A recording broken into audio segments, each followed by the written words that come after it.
Salut à tous, on se retrouve sur Forge of Empire.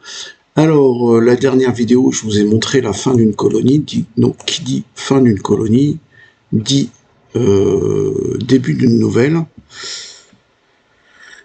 Alors, la récompense de colonie, c'est la possibilité de gagner un émissaire. Donc, un émissaire, c'est quelqu'un qu'on peut affecter à son hôtel de ville, et celui-ci me ferait gagner un point forge de plus. Et après, avec des récompenses de bonus de temps, si j'arrive à faire la colonie dans les délais.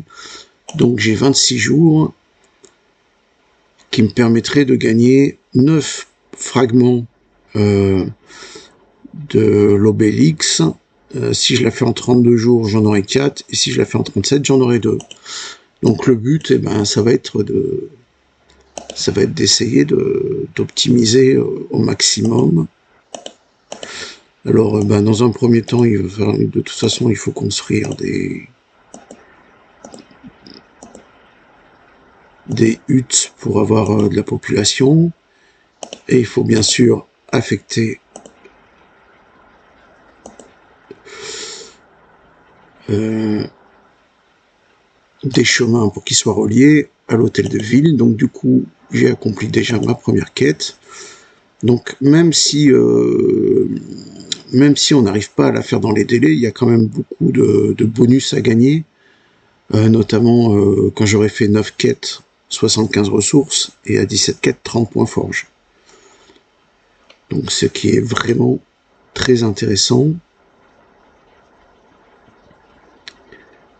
Alors on va laisser les bâtiments se construire.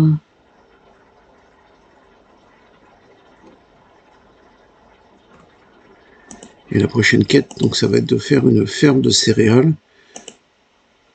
Alors on peut déjà placer quelques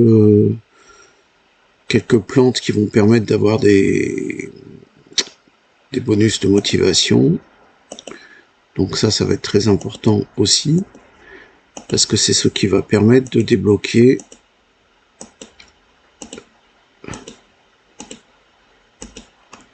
voilà, après on pourra tout déplacer au fur et à mesure, mais vous voyez, c'est ce qui va permettre de débloquer les futures constructions.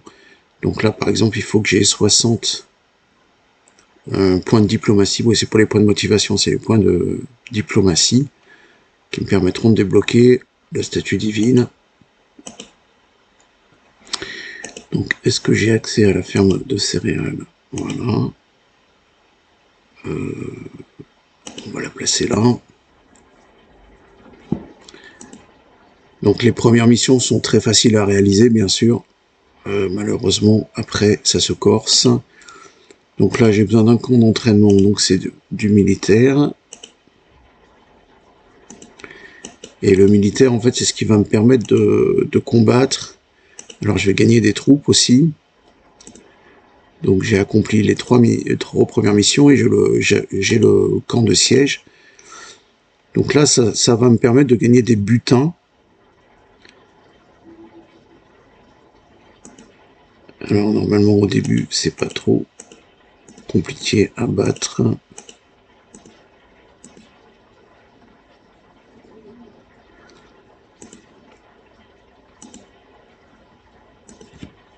Voilà. Donc j'ai gagné 300 butins. Du coup, j'ai encore accompli une mission qui me permet de gagner 300 butins supplémentaires. Et donc la mission d'après, ça va être de collecter des points d'orge. Donc pour ça, il va falloir que j'attende 1 heure que ma ferme de céréales soit construite. Et en fait, pour produire ces fameuses céréales, je vais avoir besoin des butins. Donc je pourrais lancer des productions de 4 heures, de 8 heures ou de 1 journée, qui me coûteront un certain nombre de butins, en sachant que le type de bâtiment, comme les céréales, je vais en avoir 4 à construire. Donc il y aura la poterie, et puis après il y aura l'usine de fleurs, je crois, ouais. La ferme de fleurs, et après il y en a encore un après, c'est les offrandes sacrificielles. Donc pour dire que plus on va évoluer dans le jeu, et plus on va avoir besoin de ces précieux butins, donc il faudra aussi bien s'armer militairement pour pouvoir remporter ces combats. Voilà. Eh bien écoutez, on se retrouvera dans quelques jours. J'espère ce coup-ci pouvoir la réaliser plus vite pour pouvoir gagner plus de packs. Et voilà, je crois qu'on a fait le tour pour aujourd'hui. Je vous dis à la prochaine fois sur Forge of Empire. Ciao!